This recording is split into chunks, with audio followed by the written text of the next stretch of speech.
Apocalypse, troisième partie, sonnerie des 7 trompettes. Les 6 premières trompettes.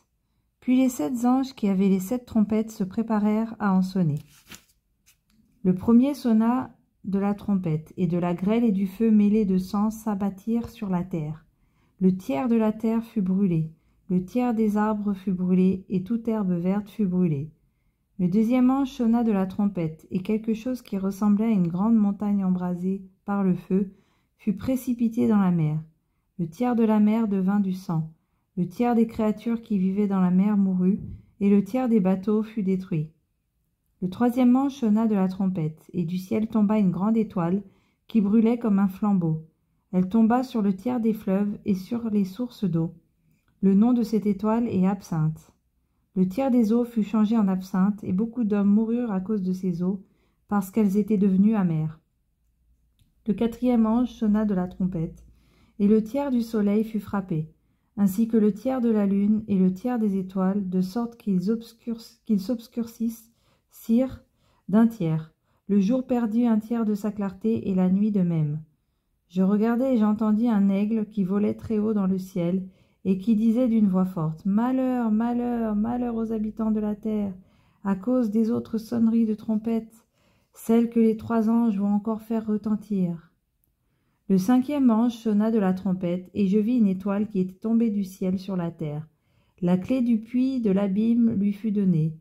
Elle ouvrit le puits de l'abîme, et une fumée pareille à celle d'une grande fournaise monta du puits.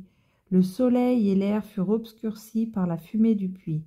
Des sauterelles sortirent de la fumée et couvrirent la terre, et un pouvoir semblable à celui des scorpions de la terre leur fut donné.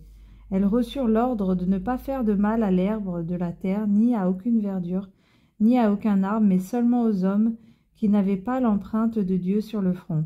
Il leur fut permis non de les tuer, mais de les tourmenter pendant 5 mois. Le tourment qu'elles causaient était comme celui causé par le scorpion quand il pique un homme.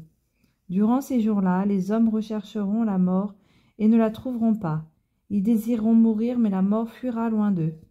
Ces sauterelles ressemblaient à des chevaux préparés pour le combat. Elles avaient sur la tête comme une couronne d'or, et leur visage était pareil à celui d'un homme. Elles avaient des cheveux semblables à des cheveux de femme, et leurs dents étaient comme celles des lions.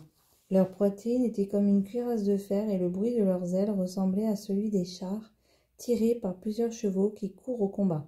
Elles avaient des queues armées de dards comme les scorpions, et c'est dans leur queue que se trouvait leur pouvoir de faire du mal aux hommes durant 5 mois.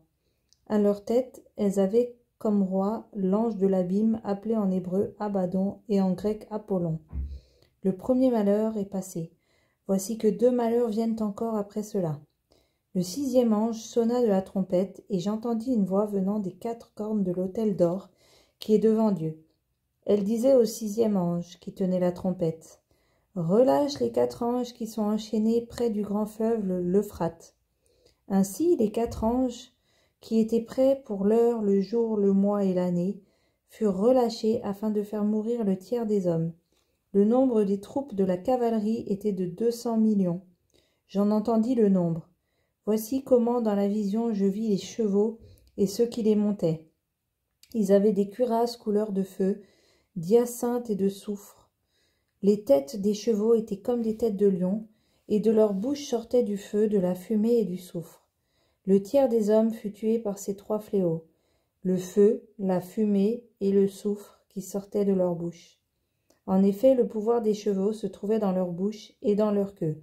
Leur queue ressemblait à des serpents. Elles avaient des têtes, et c'est par elles qu'ils faisaient du mal. Les autres hommes, ceux qui n'avaient pas été tués par ces fléaux, ne se détournèrent pas de ce que leurs mains avaient fait. Ils ne cessèrent pas d'adorer les démons et les idoles en or, en argent, en bronze, en pierre et en bois, qui ne peuvent ni voir, ni entendre, ni marcher, et ils ne se repentirent pas de leur meurtre, ni de leur sorcellerie, ni de leur immoralité sexuelle, ni de leur vol. Le petit livre. Puis je vis un autre ange puissant descendre du ciel, enveloppé d'une nuée. Au-dessus de sa tête était l'arc-en-ciel. Son visage était comme le soleil, et ses jambes comme des colonnes de feu. Il tenait dans sa main un petit livre ouvert. Il posa son pied droit sur la mer et son pied gauche sur la terre. Et il cria d'une voix forte comme un lion qui rugit. Quand il eut crié, les 7 tonnerres firent entendre leur voix. Quand les 7 tonnerres eurent fini de parler, j'allais écrire, mais j'entendis du ciel une voix qui disait « Marque du sceau du secret ce qu'ont dit les 7 tonnerres. Ne l'écris pas. » Alors l'ange que j'avais vu debout sur la mer et sur la terre leva sa main droite vers le ciel et jura par celui qui vit au siècle des siècles, qui a créé le ciel et ce qui s'y trouve, la terre et ce qui s'y trouve, ainsi que la mer et ce qui s'y trouve, il n'y aura plus de délai. Mais quand viendront les jours où l'on entendra le 7e ange sonner de la trompette, le mystère de Dieu s'accomplira comme il l'a annoncé à ses serviteurs les prophètes.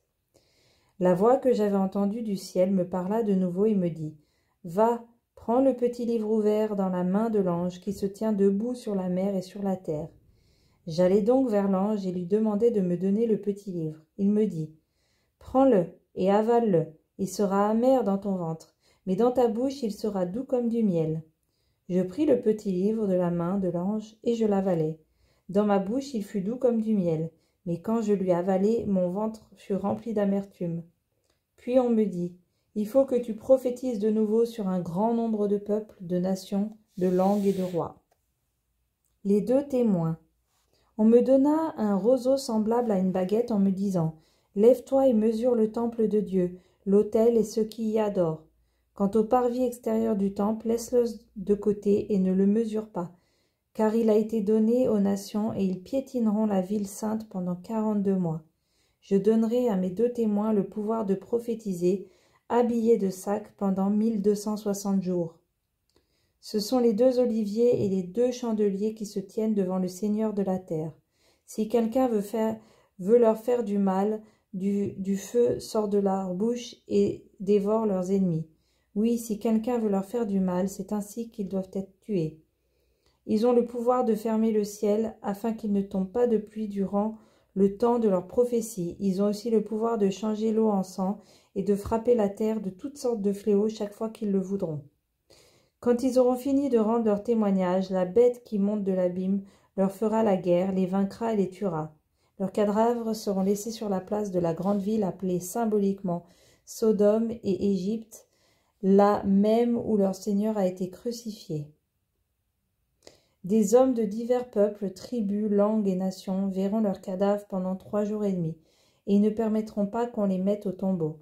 Les habitants de la terre se réjouiront à leur sujet, ils feront la fête et ils échangeront des cadeaux, parce que ces 2 prophètes les auront causé bien des tourments. Après les 3 jours et demi, un esprit de vie venu de Dieu entra en eux, et ils se tinrent debout sur leurs pieds. Une grande crainte s'empara lors de ceux qui les voyaient. J'entendis une voix forte qui du ciel leur disait « Montez ici !» Ils montèrent au ciel dans la nuée sous les yeux de leurs ennemis. À ce moment-là, il y eut un grand tremblement de terre et le 10e de la ville s'écroula. 7000 hommes furent tués dans ce tremblement de terre. Les autres furent effrayés et rendirent gloire au Dieu du ciel. Le 2e malheur est passé. Voilà le 3e malheur vient bientôt. La 7e trompette. Le 7e ange sonna de la trompette et des voix fortes retentirent dans le ciel. Elle disait « Le royaume du monde est remis à notre Seigneur et à son Messie, et il régnera au siècle des siècles. » Les 24 anciens qui étaient assis devant Dieu sur leur trône se prosternèrent. Le visage contre terre, ils adorèrent Dieu en disant « Nous te remercions, Seigneur Dieu Tout-Puissant, toi qui es et qui étais, parce que tu as exercé ta grande puissance et établi ton règne. Les nations se sont irritées, mais ta colère aussi est venue. Voici le moment de juger les morts, de récompenser tes serviteurs, les prophètes, les saints et ceux qui craignent ton nom, petits et grands, et de détruire ceux qui détruisent la terre. » Alors le temple de Dieu, qui est dans le ciel, fut ouvert, et l'arche de son alliance apparut dans son temple. Il y eut des éclairs, des voix, des coups de tonnerre, un tremblement de terre et une forte grêle.